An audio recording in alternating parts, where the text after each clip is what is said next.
We were lucky enough to have underfloor heating in a previous house. Love it. Loved it. It was one of the luxuries we wanted to have in our dream home. Yep. A bit self-indulgent, but again, when you're creating a space like this, we wanted it. Didn't want to compromise in any way at all. Yep.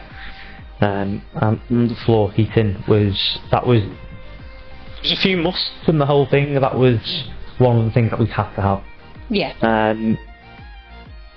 You know, from an efficiency point of view, very, very, very efficient.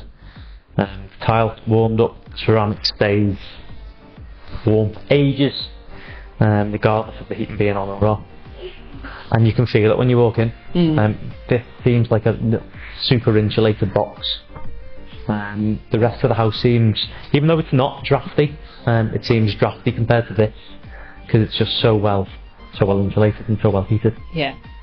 And when we step into the utility, because the heating's not underfloor in there, it reminds you of the difference between where we've not got the underfloor heating and where we do. Yeah, yeah. But it's lovely.